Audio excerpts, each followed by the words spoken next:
The immortal John Hancock here, and today I have an interesting video. I'm doing two things. I'm talking about a product that actually got sent to me last year, and this is the Retro Arcade Mini. Now, I've done several of these products from TomTop, and they have lots of games on them, and they have lots of features, and some of them play great, some of them don't, but that's not really the focus of today's video. I'm going to show you the features of this product and show you what it can do. But I'm also going to have an honest discussion about how these products are going to affect retro collecting and possibly how a lot of people play retro gaming. So sit back, relax, enjoy the video. Alright, here we go. This is the Retro Arcade Mini. Comes in a similar packaging to some of the other things that I've received from TomTop, including the R9 handheld. As well, there's a bigger brother of this that I've done a video on my channel as well. If it looks similar to some other designs, yeah, it looks like the Neo Geo Mini. 4 buttons on top with a reset, select, and start button.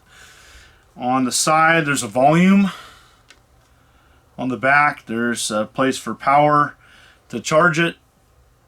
And extension, and that's to plug in an additional unit, which it doesn't come with, to do some head-on-head two-player action and a spot for a micro SD card.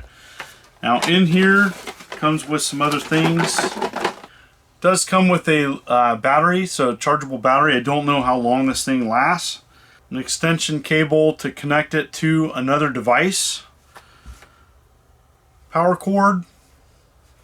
And a user manual, which is kind of funny because it comes with very few things. It shows a picture, and you see it, and you see like the controllers there. Well, there's no controllers that come with it. So it's funny that it has a 520-in-1 on the box, but it's a 360-in-1 on the actual instructions. So slight difference there. And it's not like they paid for these games anyways. They just kind of threw some games on there, and let's check it out. You go to the games, and there it is, 501. Now, if you go back, you go up here, the doubles game. These are all the games that you can play with doubles with the extension cord. So there's a bunch of arcade-style games that you can have extension cord and play 2-player. But you need 2 of these devices to do so. Now the 501, all these are together, and there's just a ton of stuff. There's a lot of Nintendo, Super Nintendo, Mega Drive, and the list goes on and on and on. There's just a ton of this stuff.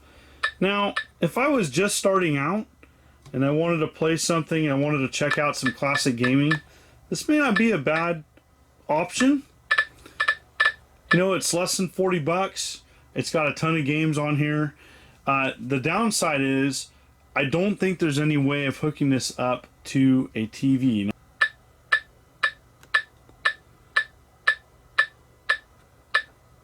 That clicking noise is really annoying, but there's just an absolute ton of games on here. And some of them are games that have been hacks. Some of them are games we never received here in the States, and others are something else. Alright, one of the first things that you probably want to do is you go to the system setting, you go to desktop setting, you go to sound, and you can actually turn off the sound click noise when you're selecting a game. I have to tell you, best thing you could ever do.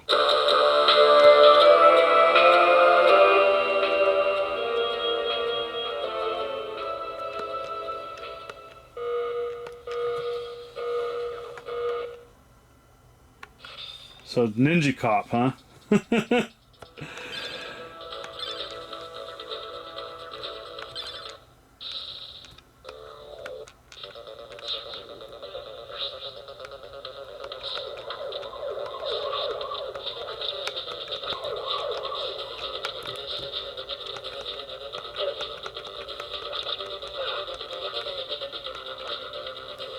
It's got a ton of games on here. This is definitely classic. It's got Musha.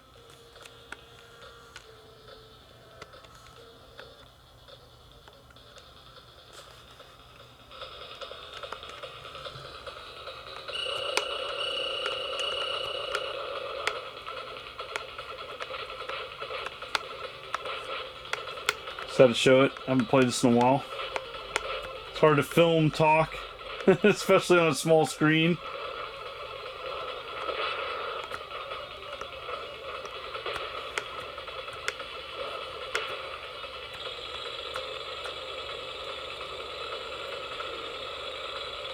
That's playing pretty good. So that's the overview of this product and its features and games provided. I'm not here to say, hey, this is an awesome product. It's not.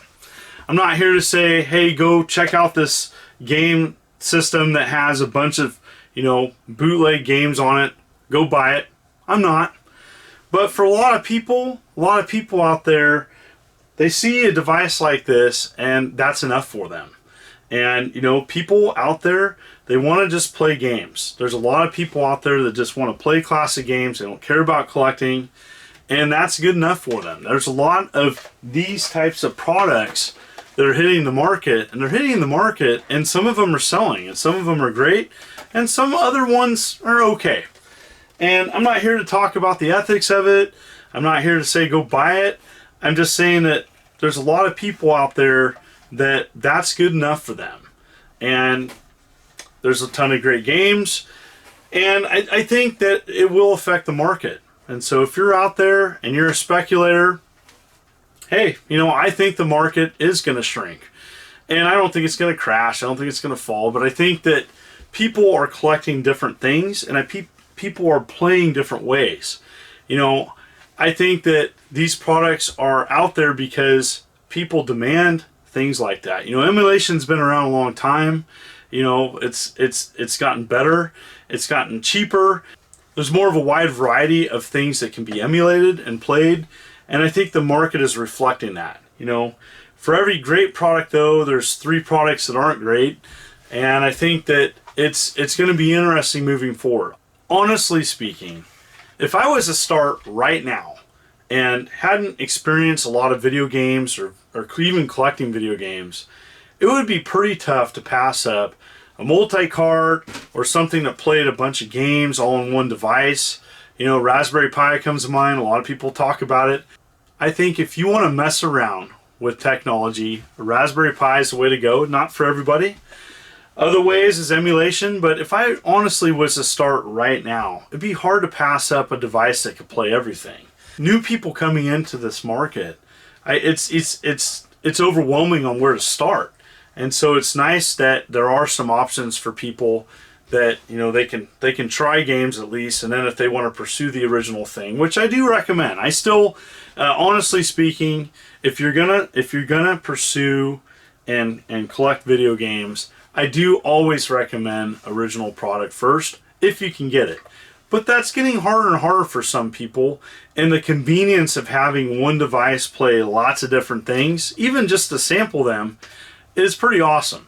And so it's a conversation. I want to hear from you, and I want to hear your discussion. If you were to start today, what would you collect? And do you see the market changing? Do you see that these devices with bunches of games on them, do you see that affecting the market? For me personally, I do see it affecting the market. I don't see a crash, but I see people pursuing different things to collect and play. What do you think? Comment below. I'd love to hear from you. I have appreciated doing these videos, and I'm still producing 3 to 4 videos a week and having a lot of fun. And I'm also doing a retro gaming playoff on my channel, and that's continuing this next week. And I just want to thank everybody for continuing to view my channel as I march towards 80,000 subs. You folks are wonderful and beautiful. This is the immortal John Hancock. Thank you, and you take care. Something I don't do enough on my channel is to shout out to all the other YouTubers who follow me. And this is the Brian's Man Cave. Check him out.